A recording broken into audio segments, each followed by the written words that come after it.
Is that what you were? I'm trying to finish a thought. Work with me on this, okay? Okay, well, make sense, though, please. No, I'm going to help you so much tonight. What's happening, everybody? Welcome to yesterday's news channel, where we watch CNN so you don't have to. Today, we've got Kevin O'Leary stepping into the ring on NewsNight with Abby Phillip, and this panel is a perfect example of why no one trusts CNN. They're trying to spin a new narrative about Trump and the Epstein files, and it's all just deflection from the fact that Democrats were the ones who kept the government shut down before 8 members from their party grew a conscience and decided it was time for the suffering to stop. Anyway, let's watch Kevin O'Leary and Ben Ferguson, who absolutely deserves credit here, dismantle this nonsense. Let's go. It makes people perk up and say, what is this about?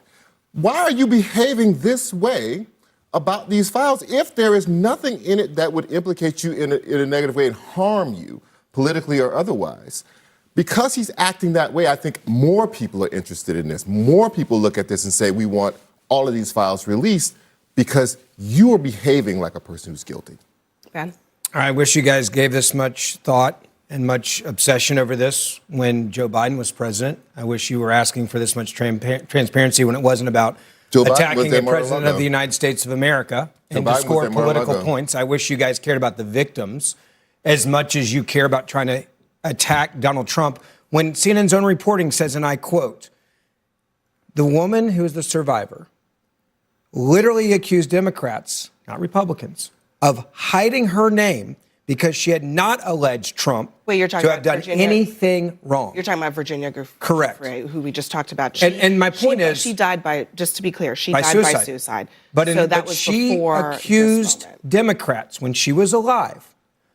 Her words of hiding her name because she had not alleged Trump to have done anything wrong. That is how sick and partisan this has become. You guys didn't care about the victims. You didn't care about anything else. And now you're saying, well, maybe Donald Trump knew of a crime and maybe didn't report it. That's just straight up slander and libel. No, it's not slander and libel. You're telling the, you just said that the president watched a crime. You turn that glove. Here's the thing. First of all, Joe Biden was not on the plane. He was not at the island. Well, there you go, jump to another subject. Was not on the plane, was not there. Everybody said, well, Joe Biden didn't do whatever. The Democrats were never saying, don't release. The Republicans now are saying, don't release. That's not true. I've said release it. Well, I'm sorry. I say consistent. I have no problem releasing it. Release all of it as long as you protect the victims. Ironically, the reason this is such an issue right now is because Republicans campaigned on it and made it a big issue. Frankly, shame on the Biden DOJ for not having been more proactive. Thank you. And thank you to the Republicans, the manosphere, all of the blogosphere, the Republican right wing who spent the campaign making this into a big issue. And I'd say now, release it. As long as you protect the victims, release it as much as you can. But what you said, though, about the victims, go ahead.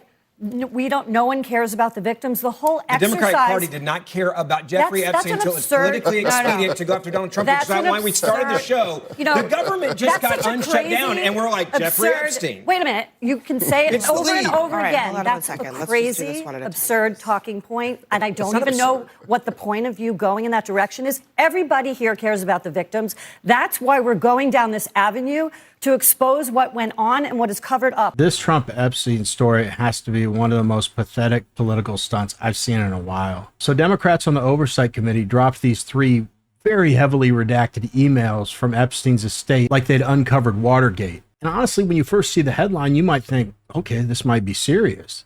Then you actually read it for about 90 seconds and the whole thing collapses. The email I've seen that's gotten the most attention says, the dog that hasn't barked is Trump. But they redacted the victim's name and slapped a big victim over it. Republicans immediately pointed out that the person they hid was likely Virginia Giuffre, who has repeatedly said that Trump never engaged in anything inappropriate and was friendly in all their brief interactions. So Democrats essentially tried to build a scandal using the one Epstein survivor who publicly clears Trump. Not to mention, they only released 3 emails out of more than 23,000 documents, all conveniently cherry-picked and censored. No accusation, no crime, no testimony, just vague lines wrapped in political theater to distract from the fact that Democrats were the ones who kept the government shut down. And now this stupid panel is pretending this is meaningful evidence instead of what it really is. A sloppy deflection from their own failures. Back to it. Interviewed Ghislaine Maxwell. Yes. She said this when asked, well, in the context of this interview about Donald Trump. Listen to what she said. I think they were friendly, like people are in social settings. I don't think they were close friends, or I certainly never witnessed the president in any of, I don't recall ever seeing him in his house, for instance. All of those men, all of those powerful men that would attend the Epstein dinners, that would go to his house, that he would hang out with in Mar-a-Lago or in Palm Beach, they all knew what he was doing. Donald Trump knew what Epstein was doing. He has said so. He has said, Bill Clinton knew what, I think everybody knew what he was doing. Trump, a serious question, was Donald Trump hanging out with him after he served time? They actually had a falling out over a real estate deal. And Jeffrey Epstein... Simple question, did they hang out after he went to prison? The answer is no. Okay, did they hang out enough for Donald Trump to know that Jeffrey Epstein was with enough young that girls? he clearly says a creep and kicked him out of Mar-a-Lago? I agree. He found out and got rid of him. The guy says that he wasn't a member of Mar-a-Lago. Hold on, guys. Jeffrey Epstein. Are you going to trust the pedophile, or are you going to trust Donald Trump? I don't trust either of those Well, two that's guys. on you. But I mean, you can't have it both ways. Because Donald Trump has never lied before. Guys, Kevin is sitting here like a church mouse in the corner. No, I love not saying a chaos. word. I love chaos. I love chaos. Kevin, listen. I love it. I love chaos. You're a smart guy. The White House, they convene a Situation Room meeting. They bring Lauren Boebert over to the White House to try to strong-arm her into not voting to release the Epstein files. If this is a nothing burger, as Ben is suggesting, why are they acting so aggressively to shut this whole thing down? Why not say, actually, let's release the Epstein files? You're not going to find anything in here that incriminates the president. So let's just look at facts, because, I mean, everybody has a political position on this. Epstein's still dead tonight, still dead. All the people that have been really hurt by this actually were caught lying in a scandal, including a member of the royal family who was stripped of his titles, all that. Say that again? All the people that were really hurt? Yeah. The people that were really hurt are the women, Kevin. Yeah, and I'm not the young girls. I don't think having who want sex. closure and want truth and want transparency. Finish, or are you got something Yeah, but more to say? the people hurt is not Prince Andrew. You're here. Hold on. But that's ridiculous for you to say that the person hurt is Prince Andrew. Kevin, is that what you were? I'm trying to finish a thought. Work with me on this, okay? Make sense though, please. No, I'm going to help you so much tonight. So at the end of the day, good luck with that. What we care about here is don't have sex with young girls. That's bad. If you did that, just to be clear, having sex with young girls is not illegal. Sex. It is rape. And if you did it, you should go to jail. Okay? Insinuating this on everybody, that anybody had anything to do with Epstein, that everybody involved had sex with young girls, is a falsehood. Now, those that did it, by the time this is over, are screwed. And they should be screwed. And there are victims.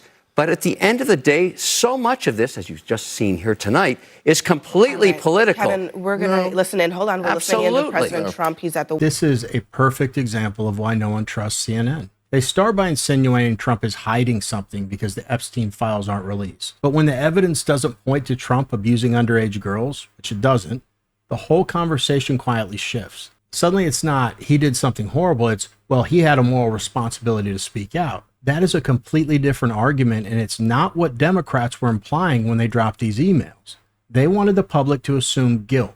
But now that the facts don't fit and the government has already been reopened, this just looks like deflection from the reality that Democrats were the ones who kept it shut down. And just for the record, I want to be real clear about something. I think I've been real consistent on this. Child sexual abuse is the one issue where politics do not matter. I don't care if you're Republican or you're Democrat. If you have abused underage girls, I want you prosecuted and buried under the jail. Full stop. That's why I personally want the Epstein files released. All of them. No exceptions, no favorites. But pretending Donald Trump is the singular person blocking their release ignores reality. There are countless powerful people, billionaires, royals, executives, politicians, who absolutely do not want these files out. Trump being the reason is Democrats' favorite storyline, but it's one out of 1,000 explanations for why the files are still buried. And how about Anna and Abby interrupting Kevin O'Leary when he's just making a point about the people hurt in this whole situation, clearly meaning the powerful men directly implicated like Prince Andrew? They have to interrupt and cut him off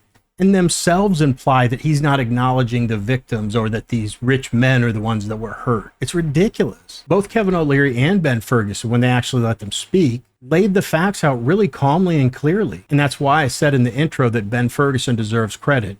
He was the only one patiently grounding the conversation before Kevin even stepped in. That's exactly why these two guys ended up carrying the whole segment. They're the only ones speaking from reality instead of performance. But what do you guys think? Is there actually some merit to this that I'm missing, or is this just another Democrat smokescreen? Let me know in the comments. Anyway, that's it for this video. No announcements today other than say thank you so much for taking some time out of your day to watch my video. It means a ton to me. And if you're new, welcome. Thank you for giving me a chance. I hope you enjoyed it. Otherwise, just do me two favors. Number one, and most important, put God first. Number two, hit the subscribe button just to be nice. Or if you're not quite sure yet and don't want to make that decision, click on one of the videos that's about to pop up on the screen. I'll see you guys tomorrow. No, I said click on the next video that's about to pop up on the screen. They're not on there forever. You got to click it.